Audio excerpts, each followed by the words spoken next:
Hi, welcome to this part of my review featuring Demon Ninja. If you haven't seen the other parts of my review featuring this tabletop RPG, where you play as ninja that wield and are being consumed by a demonic power inside of them, please check out the playlist in the description below. This time we are going to talk about the society within the setting of Demon Ninja. Demon Ninja conjures a decadent version of feudal Japan, where the institutions are crumbling, consumed by the flames of war and outpaced by the advance of the tentacle plague. The age of war depicted here occurred in a parallel time frame to the periods of Sengoku and up to the late Edo era in the history of Japan. It was a troubled and dark time for the nation. Even putting that aside, beneath the calm and often cheerful mood around towns and villages, there is an underworld of crooked gamblers and sword gangs.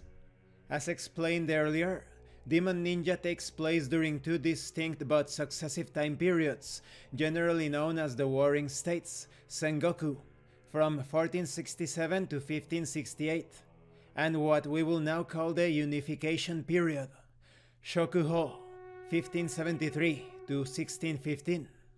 This unification, the end of the Warring States, came when a cunning general from the powerful Oda clan launched the biggest military campaign in the history of Japan.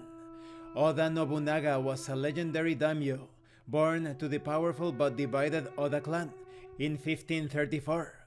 Defeating warlord after warlord, Oda Nobunaga left behind a path of conquered provinces and states as he cut a swath across the fractured map of host-infected lands and lawless feudal states. Early in Japan's history, the nation was ruled by a line of emperors who were believed to descend directly from the gods that created the country. But later on, when the imperial authority was eclipsed in various parts of the territory by the local warrior families who were the de facto rulers of their lands, the emperor saw himself increasingly surrounded by powerful enemies.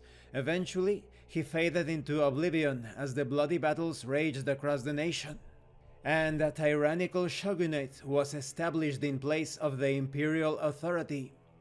It was the retired emperor Go-Toba who dared to rally the remaining imperial forces and attempt a desperate but heroic effort to overthrow the cruel shogunate. He was the first one to be visited by the dark monk Dokyo, who offered him a pact with Phalanx, a mysterious force that would grant him victory and save Japan. Go-Toba refused this alliance. His rebellion failed tragically, but it was enough to ramp up the shogun's paranoia. He now believed hidden imperialists to be infiltrated everywhere in society, which brought forth even more violence and cruelty against the people. It would be his descendant, the legendary Emperor Go-Daigo, who would form a pact with the Phalanx, obtaining demonic power to overthrow his enemies. But at what price? Infernal forces took hold of various people, and from these accursed individuals came forth the Demon Ninja clans. And this concludes this part of the review. In the next part we are going to talk about the clans. I really like how history, myth, legend and fiction are intertwined in this setting. There is a logical sequence of events that gave rise to the blasphemous powers that have taken hold over the nation.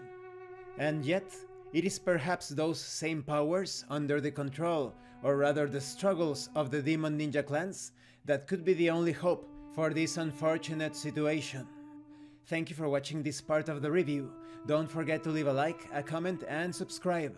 And thank you so much to those of you that are going the extra mile to support the channel. If anyone else wishes to further support the channel, the information on how to do that will be in the description below. This has been Abraham El Jaguar, a professional game master.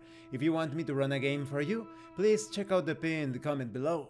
And remember, it is better to roleplay and fail in character than not to roleplay and fail as a player. Once again, thank you, and see you later.